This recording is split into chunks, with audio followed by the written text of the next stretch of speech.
ఏమైంది? సినిమా కొనేసారా? అది ఇవాళే కదా కలిసాం, ఇంకోసారి కలిస్తే కొనేస్తారు. ఎందుకు రవ్వతారా? నువ్వురా. ఏంట్రా ఉండేది? ఏమండి, అక్కడ ఉండే వాళ్ళందరూ సంతోషబాబు మనుషులే అండి. సినిమా కొనం పొమ్మన్నారు. మనకపోతే ఇంత సినిమా తీసాం, మనమే ప్రింట్లెస్ రిలీజ్ చేద్దాం. ప్రింట్లేసి ఏం చేసుకుంటామండి? ఆడించిన థియేటర్ ఉండాలిగా. అసలు ఇండస్ట్రీలో ఉండే ఆడేవాళ్ళు, ఆడిచ్చేవాళ్ళు, కొనేవాళ్ళు, కొనుక్కునేవాళ్ళు అందరూ సంతోషబాబు మనుషులే అండి. ఒరే, ఆ ప్రింట్ తీసుకెళ్లి మనూరు తిరణాల్లో గుడి ముందు తెరగట్టి ఆడించుకోవాలరా. అసలు మనం ఇక్కడ దాకా రావటమే చాలా గ్రేట్ రా. పదరా, మన వల్ల కాదు కానీ మనూరు పోదాం. లేదా నేను సినిమా రిలీజ్ చేసి తీరుతాను. బలరా, ఇంకా నీకు అర్థం కాకపోతే ఎలారా? మనం సినిమా రిలీజ్ చేయలేవురా, రిలీజ్ అవ్వదు. అయినా నువ్వు సినిమా తీస్తా అన్నావు, తీసావు అంటే నువ్వు గెలిచావురా. మనం గెలిచావు, నువ్వు అలా కాదురా, సినిమా రిలీజ్ అయితేనే మనం గెలిచినట్టు. రే, కొనేవాళ్ళే లేనప్పుడు సినిమా ఎలా రిలీజ్ చేస్తావురా? బాబు, బలరాం బాబు, నమస్తే. నైజాం డిస్ట్రిబ్యూటర్ ని. మన సినిమాలో సంతోష్ బాబేనా హీరో? అవును. అయితే 5 కాదు, మొత్తం 10 లక్షలు ఇస్తా. నైజాం ఏరియా మొత్తం నాకే కావాలా. 10 లక్షలు ఈ నుంచేదేటండి, నేను 20 లక్షలు ఇస్తా. 20 లక్షలు ఆడిచ్చేదండి, నేను 60 లక్షలు ఇస్తా. నేను కోటి ఇస్తా, సింగిల్ పేమెంట్ నాకే కావాలి. అరే అటోజీ, జరుగు నేను యాదో మాట్లాడుతున్నా. 2 కోట్లు ఇస్తా. బాబు, బలరాం బాబు, ముందు నాకే కావాలి.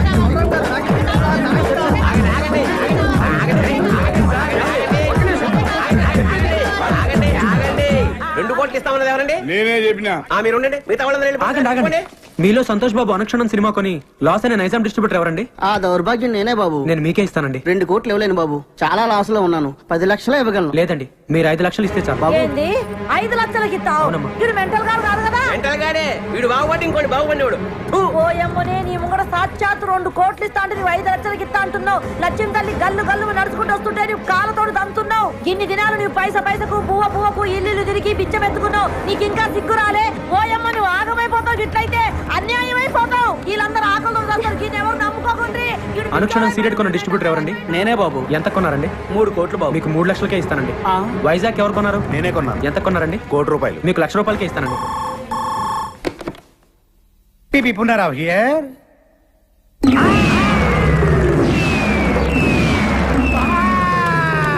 ఏమైంది బాబాయ్? బాబా ఏమైందా? మనం రాయలుగా ఇచ్చిన టీ అండ్ బిస్కెట్స్ తిని ఆ బలరాం ఇంటి ముందు క్యూ కట్టి మరీ సినిమా మొత్తం కొనేశారంట. కొనేసారా? ఎవడైతే మొట్టమొదట నేను సినిమా కొన్నాను చెయ్యెత్తాడో ఆడే ముందు సినిమా కొన్నాడంట. దానికి కూడా నేను పెద్ద ఫీల్ అవ్వట్లేదు బాబాయ్. మనమిచ్చిన టీ అండ్ బిస్కెట్స్ తిని, ఏది మనమిచ్చిన టీ అండ్ బిస్కెట్స్ తిని ఆడి సినిమా కొనడానికి ఆడకి మనసు ఎలా ఒప్పింది బాబా. ఏపీ మొత్తం సోల్డ్ అవుట్ అంట. కనీసం కర్ణాటక ఒరిస్సా ఉన్నాయేమని అడిగా. ఎందుకు? నేను కొనుక్కుందామని. నీ అబ్బా, చివరికి ఆ 2 కూడా మోసం చేశారు బాబాయ్. కానీ బాబాయ్, ఈ ప్రపంచంలో ఎవరినైనా నమ్మొచ్చు కానీ బాబాయ్, మీ సినిమా వాళ్ళ మాత్రం వామ్మో నాయనోయ్. ఎట్టి పరిస్థితుల్లో నా సినిమా రిలీజ్ అవ్వకూడదు బాబాయ్. ఆ సినిమా రిలీజ్ అవ్వకూడదు అంతే. నువ్వేం చేస్తావో నాకు తెలియదు. ఆ సినిమా రిలీజ్ అవ్వదు, అవ్వదు, అవ్వనివ్వను. లాయర్ విశ్వనాథ్ ఉన్నాడా? ఎవరు సార్ మాట్లాడేది? జస్టిస్ చౌదరి సార్ అది ఫోన్ ఇవ్వబోషకే. Hello, Viswanath here. ఎవరు? సార్, లాయర్ గారు నేనండి. పీపీ ఉన్నారా? మీతో అర్జెంట్ గా పనిపడింది సార్. ఎవరు కావాలండి? ఇక్కడ పి బలరాం ఎవరండి? మీరెవరండి? కోర్టు నుండి సమన్లు వచ్చా. అరే బలరాం, ఇదేదో ఇంగ్లీష్ లో చదువు. సినిమా రిలీజ్ కాకుండా సంతోష్ బాబు కోర్టులో రిట్టేశాడు. జడ్జి గారు వస్తున్నారు, అందరూ లేచి నిలబడండి. నమస్కారం sir. Yes, proceed. Your honour, Balaram అనే ఇతను ఆంధ్ర అమితాబైన సంతోష్ బాబుకి ఇష్టం లేకపోయినా బలవంతంగా బెదిరించి అతనికి తెలియకుండానే దొంగచాటుగా సినిమా తీశాడు. పెద్ద స్టార్ అయిన మా సంతోష్ బాబు ఇమేజ్ నష్టం కలగకుండా ఉండాలంటే అతను తెలియకుండా తీసిన ఈ చంద్ర అనే సినిమా రిలీజ్ ని వెంటనే ఆఫ్ చేయించాలి. అంతేకాకుండా మా క్లయింట్ ను మోసం చేసి మానసికంగా హింసించినందుకు ఈ బలరామ్ అనే వ్యక్తికి extortion, blackmailing, arm twisting and cheating కేసుల కింద 419, 419A, 506 అండ్ 420 సెక్షన్ల కింద 7 సంవత్సరాలు కఠిన కారాగార శిక్ష విధించాలని కోర్టు వారిని కోరుకుంటున్నాను. 2 ఏళ్ళు అనుకున్నా, 7 ఏళ్ళకి పెట్టాడు టెండర్. లాయర్ విశ్వనాథమా మజాక? మీ తరఫున వాదించడానికి లాయర్ ఎవరైనా ఉన్నారా? లేరు సార్. మీరు అనుమతిస్తే నేనే వాదించుకుంటాను సార్. You can proceed. మా ఆంధ్ర అమితాబ్ సంతోష్ బాబు గారికి అడిగితే ప్రాణాలు ఇచ్చే అభిమానులు ఉన్నారు సార్. వాళ్ళలో నేను ఒకని సార్. సేమ్ డైలాగ్, ఫస్ట్ నుంచి ఇదే మెయింటైన్ చేస్తున్నాడు. వాళ్ళ అభియోగాన్ని పరిగణలోకి తీసుకునే ముందు ఆయన నటించిన మొదటి సినిమా ఆలోచన, 9వ సినిమా అనుక్షణం ఒక్కసారి చూడవలసిందిగా కోరుతున్నాను your honour. Objection your honour. నిందితుడు 2 సినిమాలకు నిర్మాత కాదు, దర్శకుడు కాదు. ఆ రెండు సినిమాలకి ఇతనికి ఎటువంటి సంబంధం లేనప్పుడు ఆ సినిమాలు చూడాల్సిన అవసరం ఏంటి యువర్ ఆనర్? సంబంధం ఉంది యువర్ ఆనర్. నేను తీసిన చంద్రలోని హీరో, నేను చూపించబోయే రెండు సినిమాల్లోని హీరో నా అభిమాన నటుడు సంతోష్ బాబే కాబట్టి సంబంధం తప్పకుండా ఉంది your honour. Objection over road. బాబాయ్ ఆడు జడ్జి గారికి లోపల సినిమా ఎందుకు చూపిస్తున్నట్టు? అది ఇంత ట్రాఫిక్ లో హాల్కి వెళ్ళి సినిమా చూడడం కష్టం కదా, పైగా జడ్జి గారి సినిమా చూసి చాలా రోజులు అయిందంట, అందుకనే ఇక్కడ చూపిస్తున్నా. ఓహో, ఈ అబ్బా నువ్వు ఇంత సన్నాసుడి కాబట్టి ఆ నీకు తెలియకుండా నీతోనే సినిమా తీసాడు. అక్కడ చూడు. నేను జడ్జిమెంట్ ఇచ్చే ముందు మిస్టర్ సంతోష్ బాబు, గతంలో మీరు నటించిన ఆలోచన సినిమా చూశాను, అనుష్ఠరం సినిమా చూశాను. వాటిల్లో మీరు పెట్టుకున్న విగ్గు, మీరు పూసుకున్న మేకప్, మీ డ్రెస్, మీ నటన చాలా కృత్రిమంగా ఉన్నాయి. మీరు లేటెస్ట్ గా నటించిన చంద్ర సినిమా చూశాను. దానిలో మీ హెయిర్ స్టైల్ గానీ, మీ మేకప్ గానీ, మీ డ్రెస్ గానీ, మీ నటన గానీ అద్భుతం.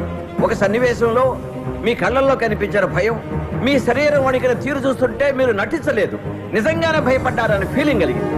మీ నటన స్వర్గీయ ఎన్టీ రామారావు, నడిగర్ తిలకం శివాజీ గణేశన్ గారిలో కూడా మరిపించిందంటే నమ్మండి. జడ్జి గారు పూడుతున్నారా తిడుతున్నారా? ఇంతటి అద్భుతమైన నటన నభూతో నభవిష్యతి. అంతటి నటన ఒక్క మనసుతోనే కాదు, ఆత్మను కూడా మిళితం చేస్తేనే వస్తుంది. ఇంతటి అద్భుతమైన నటన ఒక వ్యక్తిని బెదిరించో, భయపెట్టో, బలవంతం చేసో చేయించారంటే నమ్మశక్యంగా లేదు. కాబట్టి మీరు బలరాంపై మోపిన ఈ అభియోగాన్ని కోర్టు కొట్టివేస్తున్నది.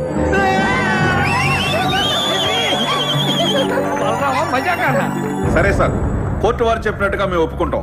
అయితే సంతోష్ బాబు ఒక్క సినిమాకి 3 కోట్ల రెమ్యునరేషన్ తీసుకుంటాడు. ఆయన అనుక్షణ సినిమాకు తీసుకున్న 3 కోట్ల తాలూకా అగ్రిమెంట్లు, income tax returns, TDS certificates. Chandra అనే సినిమాలో సంతోష్ బాబు నటించాడని కోర్టు వారే చెప్పారు. కానీ ఆయనకి పారితోషికంగా ఇంతవరకు ఒక నయా పైస కూడా రాలేదు. న్యాయంగా ఆయనకు రావాల్సిన 3 కోట్ల రెమ్యునరేషన్ కోర్టు వారిని ఇప్పించమని కోరుకుంటున్నాను. అది బాబాయ్ కొట్టాడు దెబ్బ, ఇంకా సినిమా రిలీజ్ అవ్వదు. 3 కోట్ల ఎక్కడి నుంచి తెస్తాడు? అక్కడ మీద 5 లక్షలకి. వీళ్ళు కోరినట్లుగానే 3 కోట్లు ఇవ్వడానికి నేను సిద్ధమే యువర్ ఆనర్. అయ్యా జడ్జి గారు, కోట్లు అంటే తొడుక్కునే కోట్లు అనుకున్నాడేమో. Order order. కానీ ఇచ్చే ముందు ఒక్క మాట పెడతాడు వీడు, మళ్ళీ ఏదో పెడతాడు. ఒక్కసారి నైజాం డిస్ట్రిబ్యూటర్ శివారెడ్డి గారిని పిలిపించాల్సిందిగా కోర్టు వారిని కోరుతున్నాను. Objection your honour. మాకు రావాల్సిన డబ్బులకి ఈ డిస్ట్రిబ్యూటర్ కి సంబంధం ఏంటి యువర్ ఆనర్? ఉంది యువర్ ఆనర్. సంతోష్ బాబు గారు ఇంతకు ముందు సినిమా కొన్నది, నా సినిమా చంద్ర కొన్నది ఇతనే కాబట్టి సంబంధం ఉంది యువర్ ఆనర్. నమస్తే సార్. మీరు సంతోష్ బాబు నటించిన అనుక్షణం సినిమా ఎంత కొన్నారు? 5 కోట్లకి. మరి నా సినిమా ఎంత కొన్నారు? 5 లక్షలకి. మీరు ఇంకెళ్ళచ్చు. వైజాగ్ డిస్ట్రిబ్యూటర్ ని పిలిపించాల్సిందిగా కోరుతున్నాను యువర్ ఆనర్. నమస్తే సార్. మీరు ఇంతకు ముందు సినిమా ఎంత కొన్నారు? 1 కోటి రూపాయలకి. చంద్ర ఎంత కొన్నారు? 1 లక్ష రూపాయలు. ఇంకా మీరు వెళ్ళచ్చు. సార్, ఇది హమాం సబ్బు. హమాం సబ్బు హమాం సోప్ కి ఈ కేసుకి ఏమైనా సంబంధం ఉందా యువర్ ఆనర్? సంబంధం ఉంది యువర్ ఆనర్. లాయర్ గారు ప్రతి మాటకి అడ్డం పడకుండా నాకు 2 నిమిషాలు టైం ఇస్తే అందరికీ అర్థమయ్యేలా వివరిస్తాను యువర్ ఆనర్. ఎలాగండి మీతోటి అతను వాదన ఏదో నన్ను కాస్త విననివ్వండి. Please proceed. ఈ హమాం సబ్బుని మనం బజార్లో 13 రూపాయలకు కొంటున్నాం. దీన్ని తయారు చేయడానికి తయారీదారుడికి అయ్యే ఖర్చు 5 రూపాయలు. దీన్ని అక్కడి నుంచి ఇక్కడికి తీసుకురావడానికి రవాణా ఖర్చు, ఎక్సైజ్ డ్యూటీ, వ్యాట్, పబ్లిసిటీ ఖర్చు, డీలర్స్ లాభం, రీటైలర్స్ లాభం అన్ని కలిపి దీన్ని 13 రూపాయలకు అమ్ముతున్నారు. తయారు చేయడానికి 5 రూపాయలు ఖర్చు అయ్యే సబ్బుని 13 రూపాయలు కాకుండా 100 రూపాయలకు అమ్మితే ఓకేనా సార్? అది ఎలా కుదురుతుందయ్యా? అలా చేస్తే సబ్బు కొనుక్కున్న వాడిని మోసం చేసినట్టు అవుతుంది కదా. ఇదే సబ్బు తయారీకి 100 రూపాయలు ఖర్చు పెట్టి 5 రూపాయలకు అమ్మితే ఓకేనా సార్? అది కుదరదు. అలా చేస్తే పరిశ్రమలు నష్టాలు పాలై మూతపడతాయి. ఏ దేశంలోనైనా పరిశ్రమలు బాగుంటేనే అభివృద్ధి. ఏ వస్తువు తయారు చేయడానికైనా అమ్మకం రేటును బట్టి ఖర్చు చేయాలి, ఖర్చుకు తగినట్టు అమ్మకాలు జరగాలి. ఇది ఎకానమీ పాలసీ. దీని ప్రకారం మీరు చెప్పేది ఏంటంటే ఏ వస్తువుకైనా అమ్మే రేటును బట్టే తయారీ ఖర్చు ఉండాలి, తయారీ ఖర్చును బట్టే అమ్మే రేటు ఉండాలి. అంతే కదా your honour? Yes, you are right. మామూలుగా మా సంతోష్ బాబు గారి సినిమా నైజాం ఏరియా 5 కోట్లకు అమ్మితే ఆయనకి 3 కోట్లు ఇస్తారు. మరి నేను 5 లక్షలకి అమ్మితే మా ఆంధ్ర అమితాబ్ ఎంత ఇవ్వాలో మీరే చెప్పండి యువర్ ఆనర్. 3 లక్షలు. ఆ 3 లక్షలు ఇవ్వడానికి నేను సిద్ధమే యువర్ ఆనర్. గుడ్.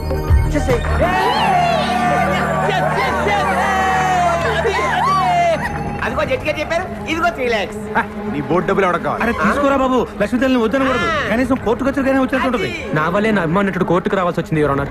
అందుకని ఆయన కోర్టు ఖర్చులు కూడా నేనే భరిస్తాను. ఆయన చల్లగా ఉండాలి యువర్ ఆనర్. బాగా చెప్పారు బలరాం. ఇక్కడ సంతకం పెట్టి డబ్బులు తీసుకోండి.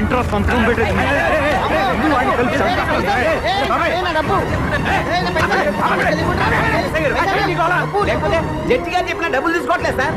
డబ్బులు తీసుకుని మర్యాదగా సంతకం పెట్టాలి. డబ్బు అక్కర్లేదండి. సంతోష్ బాబు, సంతకం పెట్టి డబ్బులు తీసుకోండి, లేకపోతే కోర్టు ధిక్కారం అవుతుంది. సంతకం పెట్టండి. మన దగ్గర పెళ్లి లేదండి. మా దగ్గర ఉందండి. అనా పైసలతో సహా మాకు డబ్బులు ముట్టినవేరు మేము రాసాము. మీరు సంతకం పెట్టి డబ్బులు తీసుకోండి. పెట్టు బాబాయ్, పెట్టండి, పెట్టు. సంతోష్ బాబు, సంతోష్ బాబు, సంతోష్ బాబు. సార్, నేను సినిమా తీయడానికి కారణం మీ ఆశీర్వాదం. బాబాయ్ వీడి బస్ నుంచి సేమ్ డైలాగ్ వాడుతున్నాడు సార్, బాబాయ్. రేపే మన సినిమా రిలీజ్ సార్, తప్పకుండా చూడండి. ఎవడు చూస్తాడు నీ బోర్డు సినిమా?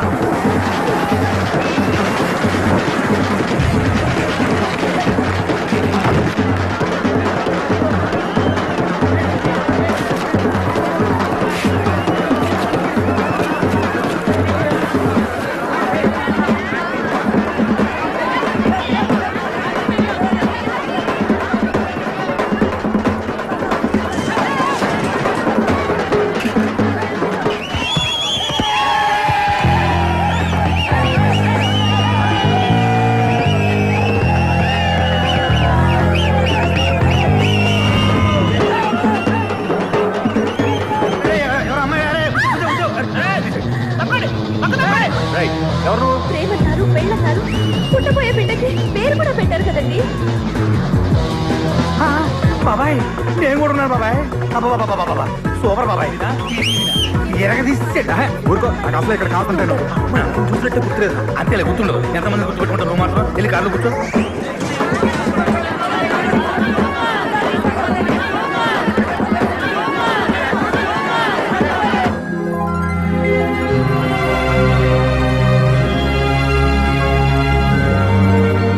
ఈ 6 గాజుల్ని 12 గాజులుగా తెమ్మన్నా. నేను 120 గాజులు తెచ్చానమ్మా. గాజులు ఎవరికి కావాలరా గాజులు? నా బిడ్డ సాధించాడు. సినిమా అదిరిపోయిందా?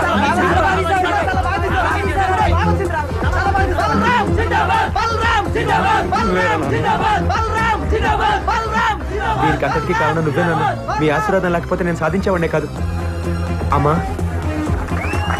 నువ్వు ఇంక రిక్షా పక్కదనన్నా, నేను తొక్కుతాను రామ్మా.